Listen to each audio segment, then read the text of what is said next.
मैं हूं विपुल राजपुरोहित और स्वागत है आपके अपने चैनल विपुल एजुकेशन में। सिंधु घाटी सभ्यता का आज हम पार्ट नंबर 6 लेके आए हैं और आज हम जो है सिंधु घाटी सभ्यता कंप्लीट कर देंगे। दोस्तों मैं आपको सिंधु घाटी सभ्यता आज कंप्लीट करवा दूंगा और कल आपको बताना है कि आपको नेक्स्ट जो है सिंधु घाटी सभ्यता के पहले जो क्वेश्चन है वो चाहिए, यानी क्वेश्चनों का टेस्ट लेना है या वैदिक सभ्यता स्टार्ट करें। ठीक है, ये कमेंट में जरूर बताइएगा। चलिए आज का वीडियो शुरू करते हैं।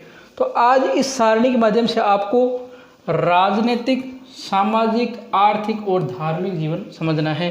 यानी सिंधु सभ्यता में किस प्रकार की राजनीति थी, कैसा समाज था, कैसी अर्थव्यवस्था थी और किस प्रकार की धार्मिक क्रियाकलाप थे, इस वीडियो में हम चर्चा करते हैं। तो देखो राजनीतिक में देखो पहला पॉइंट है राजनीतिक व्यवस्था का स्पष्ट उल्लेख नहीं है। यानी दोस्तों सिंधु सभ्यता के अंदर कोई भी प्रकार की राजनीतिक इकाइयों का जिक्र नहीं है। जैसे वैदिक सभ्यता में हम जिक्र करेंगे या गुप्त काल में जिक्र करेंगे कि जन जन से विश्व से राज्य बनता था, उसका अधिकारी ये था, उसका अधिकारी ऐसा था, उसका कोई भी वर्णन यहाँ हमें सिंधु सभ्यता में नहीं मिलता। तो स्पष्ट राजनीतिक व्यवस्था नहीं है। दूसरा पॉइंट सामाजिक में बात करें तो यहाँ पर मातृसत्तात्मक परिवार है दोस्तों, यानी यहाँ पर माता की चलती थी। यानी जो माता थी, माता प्रधान समाज था। यानी जो घर की मुखिया होती थी वो क्या होती थी, माता होती थी। यानी यहाँ पर क्या है, मातृसत्तात्मक परिवार। आर्थिक में देखोगे तो अर्थव्यवस्था का आधार था दोस्तों कृषि व पशुपालन। यानी सिंधु सभ्यता के जो भी लोग थे वो क्या करते थे, खेती करते थे। खेती और पशुओं को पालकर ही अपना जीवन यापन करते थे। यानी खेती करते थे और पशुपालन से अपना जीवन यापन, यानी उनकी जो आर्थिक क्रियाओं का आधार है वो थी खेती और पशुपालन। इसके बाद हम बात करें धार्मिक की तो यहाँ पर मातृ देवी की पूजा की जाती थी दोस्तों। यानी मातृसत्तात्मक परिवार था, इसीलिए यहाँ पर किसकी पूजा की जाती थी, मातृ देवी की पूजा की जाती थी। पॉइंट नंबर 2 राजनीति में देखो मध्यम वर्गीय जनतंत्रात्मक शासन व्यवस्था का वर्णन है। ये मोर्टिमर व्हीलर का कथन है। यानी उसने कहा कि यहाँ पर क्या मध्यम वर्गीय, यानी जो उच्च वर्ग और निम्न वर्ग दोनों के बीच में जो मध्यम वर्ग है उसकी जनतंत्रात्मक यानी लोगों की शासन व्यवस्था थी, ऐसा मानना है मोर्टिमर व्हीलर का। सामाजिक में देखो तो यहाँ पर 3 प्रकार के समाधानों का वर्णन मिलता है। यानी 3 प्रकार के समाधान होते थे सिंधु घाटी सभ्यता में। आर्थिक में देखोगे तो मुख्य खाद्यान्न के बारे में बताया गया गेहूं और जौ। यानी सिंधु सभ्यता के जो लोग हैं मुख्य खाद्य क्या थे, गेहूं और जौ ज़्यादा खाना पसंद करते थे। इसके अलावा धार्मिक में बात करोगे तो मातृ देवी को पृथ्वी देवी की संज्ञा दी है जॉन मार्शल ने। यानी जॉन मार्शल ने कहा कि जो मातृ देवी है इसको पृथ्वी देवी की संज्ञा दी, यानी ये पृथ्वी देवी है, ये संज्ञा दी थी जॉन मार्शल ने। पॉइंट नंबर 3 की बात करते हैं कुलीन तंत्रीय राजनीतिक व्यवस्था। यानी यहाँ पर यह माना जाता है कि कुलीन तंत्रीय यानी उच्च वर्गीय राज व्यवस्था भी थी, ये मानना है। यानी कुलीन तंत्रीय राजनीतिक व्यवस्था। तीसरा पॉइंट की बात करें यहाँ के जो सामाजिक जीवन में शांति प्रिय लोग थे। यानी सिंधु सभ्यता के अंदर आप जब पूरी सिंधु सभ्यता पढ़ते हो तो आपको कहीं पर भी किसी भी युद्ध का वर्णन नहीं मिलता। यानी यहाँ के लोग शांति प्रिय थे। कपास की खेती का साक्ष्य सिंधु सभ्यता से सर्वप्रथम मिलता है। यानी विश्व में जो है कपास खेती का प्रथम जो साक्ष्य मिलता है वो मिलता है दोस्तों सिंधु सभ्यता से। यहाँ पर पशुपति महादेव की पूजा की जाती है। इसके अलावा जल की भी पूजा की जाती है। इसके अलावा वृक्ष की पूजा की जाती है, चक्र की पूजा की जाती है और स्वास्तिक पूजा की जाती है। यानी ये लोग पशुपति महादेव की आपके जल की पूजा करते थे, चक्र की पूजा करते थे, वृक्ष की पूजा करते थे और स्वास्तिक पूजा भी करते थे। इसके अलावा ये पॉइंट है मोहनजोदड़ो में जनतंत्रात्मक व्यवस्था थी डब्ल्यू हंटर के अनुसार। यानी मोहनजोदड़ो में जो है जनता का शासन था, ये कथन है डब्ल्यू हंटर का। इसके अलावा हम सामाजिक में बात करें तो शाकाहारी व मांसाहारी दोनों प्रकार के इनको भोजन पसंद थे। इसके अलावा ये पासे जिसे हम हमारी आधुनिक भाषा में लूडो का खेल कहते हैं वो खेलते थे। इसके अलावा ये नृत्य के शौकीन थे और जानवरों की लड़ाई देखने के शौकीन थे। यानी जानवरों की लड़ाई ये देखते थे। यहाँ पर आप बात करोगे पशुओं की तो यहाँ पर गाय, भेड़, बैल, ऊंट, हाथी, गेंडा, बाघ, हिरण, कुब्बड़दार बैल, ये सारे पशु यहाँ सिंधु घाटी सभ्यता में थे। यहाँ की बात करोगे तो पवित्र वृक्ष है पीपल और पवित्र पक्षी है दोस्तों बत्तख। तो ये है सिंधु सभ्यता की पूरी आपकी राजनीतिक, सामाजिक, आर्थिक और धार्मिक जीवन। आप इसका स्क्रीनशॉट ले सकते हो। आगे देखो दोस्तों, सिंधु सभ्यता का व्यापार की बात करते हैं तो ये कि दोस्तों वाणिज्य प्रधान सभ्यता थी। क्या थी? वाणिज्य प्रधान सभ्यता। वाणिज्य प्रधान सभ्यता थी।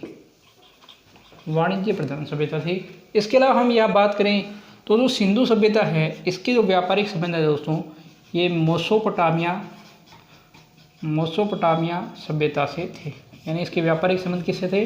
मोसोपोटामिया सभ्यता से इसके व्यापारिक संबंध थे। इसके अलावा बात करो तो यहाँ पर जो बहरीन द्वीप है, बहरीन द्वीप के लोग बिचौलिए का काम करते थे। यानी व्यापार के बीच में बिचौलिए का जो काम करते थे वो बहरीन द्वीप के लोग करते थे। मोसोपोटामिया के सुसनारा आदि स्थलों से यहाँ की मोहरें प्राप्त हुई है दोस्तों। यानी सिंधु सभ्यता की मोहरें प्राप्त हुई है।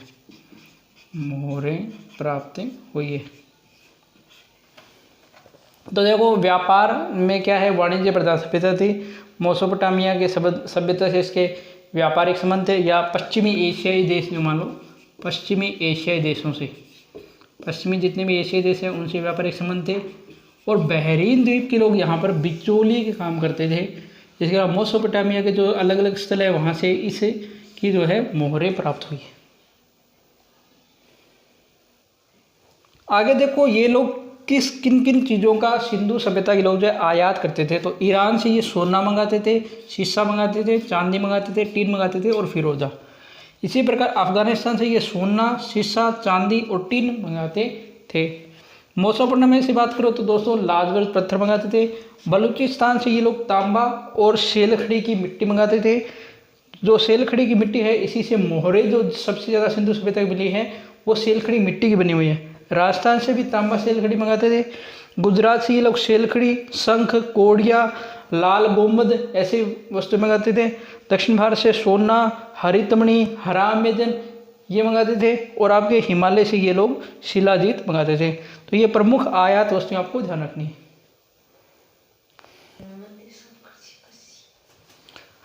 तो दोस्तों सिंधु सभ्यता की लिपि की बात करते हैं तो ये लिपि थी भावचित्रात्मक। 250 से 400 चित्राक्षर मिले हैं। यानी भावचित्रात्मक थी। 250 से 400 चित्रों के अक्षर मिले हैं। 64 इसके मूल चिन्ह माने जाते हैं। सबसे ज़्यादा जो है मछली का अंकन इनकी लिपि में मिलता है। इसके अलावा इसको पहली बार पढ़ने का प्रयास किया था वेडन मोदी ने, जो कि असफल रहे। उसके बाद तमिल भाषा के साथ इसको जोड़ने का प्रयास किया था रेवरेंड हेरेस ने, वो भी असफल रहे। तो ये सभ्यता कि ये जो लिपि है वो अभी तक नहीं पढ़ी जा सकी है दोस्तों। और ये जो है ये दाएं से बाएं लिखी जाती है। दाएं से बाएं लिखी गई हुई है। ये जो लिपि है ये दाएं से बाएं लिखी हुई है। इसके अलावा इसके अंदर जो मोहरें पाई गई है वो करीबन 2000 हैं। 500 मोहरें मोहनजोदड़ो से प्राप्त हुई थी। अभिलेख युक्त मोहरें मोहनजोदड़ो से, बिना लेख युक्त मोहरें राखी गड्ढे से। ध्यान रख लेना, अभिलेख युक्त मोहरें पूछे तो मोहनजोदड़ो से, बिना लेख युक्त पूछे तो राखी गड्ढे से। 4 प्रकार की मोहरें उनके प्रकार है वर्ग, आयत, बेलन और गोल। इन 4 प्रकार की मोहरें पाई गई। और सबसे ज़्यादा एक सींग वाले पशु की जो आकृति है वो मोहरों में है। इसके अलावा भारत की प्रथम नगरीय सभ्यता थी सिंधु घाटी सभ्यता। तो ये आपको ध्यान रखना है कि लिपि में भाव यानी चित्रों के वाली लिपि है। यानी इसके जो लिपि है इसके अंदर चित्र बने हुए हैं। 250 से 400 चित्र है, जिसके अंदर सर्वाधिक चित्र मछली के मिले हैं। और 2 विद्वान हैं जिनको पढ़ने का प्रयास किया लेकिन नहीं पढ़ पाए। अब अंतिम पॉइंट की बात कर लेते हैं।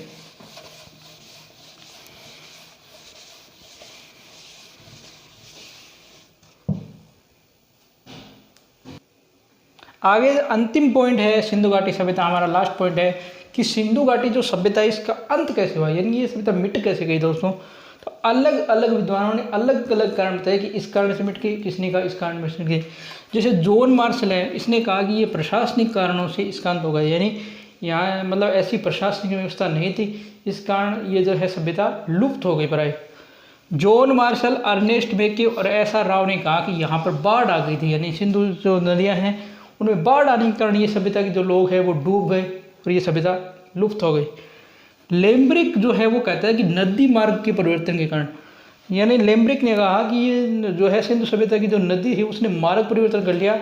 आप जब ऋतिक रोशन की जो फिल्म है मोहनजोदड़ो उसमें देखोगे तो उसके अंत में जो क्लाइमेक्स है वो इसी प्रकार का आपको दिखाता है। फेयर सर्विस, बीके थापर और रफीक मुगल ने कहा कि जो पारिस्थितिक यानी इन्वायरमेंटल प्रॉब्लम के कारण ये सभ्यता नष्ट हो गई। गोल्डन चाइल्ड और मोर्टिमर व्हीलर ने बताया कि इस सभ्यता पर आर्यों का आक्रमण हुआ था, यानी आर्य लोगों ने यहाँ पर आक्रमण कर इस सभ्यता को नष्ट किया और अपनी सभ्यता स्थापित की। और मोर्टिमर व्हीलर ने इस सभ्यता को नष्ट होने का कारण इंद्र को माना कि इंद्र के कारण ये सभ्यता नष्ट हो गई। ठीक है दोस्तों, तो यह था आज का वीडियो और हमारी सिंधु घाटी सभ्यता कंप्लीट हो चुकी है 6 पार्टों में, और आपने सारे पार्ट नहीं देखे हैं तो हमारे इस वीडियो के आई बटन में रीड एस स्पेशल क्लास के नाम से आपको प्लेलिस्ट मिलेगी जहां पर अब तक के सारे वीडियो आपको मिल जाएंगे। ठीक है दोस्तों, तो यह था आज का वीडियो, और सिंधु घाटी सभ्यता कंप्लीट होने के बाद आप हमें कमेंट में बताइएगा कि आपको वैदिक सभ्यता स्टार्ट करनी है या सिंधु घाटी सभ्यता का कल टेस्ट रखना है, या टेस्ट कल रखना है या बाद में रखना है। ठीक है दोस्तों, तो यह था आज का वीडियो। अगर आपको वीडियो पसंद आए तो वीडियो को लाइक करें, शेयर करें, कमेंट करें। चैनल को सब्सक्राइब नहीं किया तो चैनल को सब्सक्राइब करके बेल आइकन को प्रेस करें। धन्यवाद दोस्तों, जय हिंद, जय भारत। आप सब घरों में रहें, स्वस्थ रहें।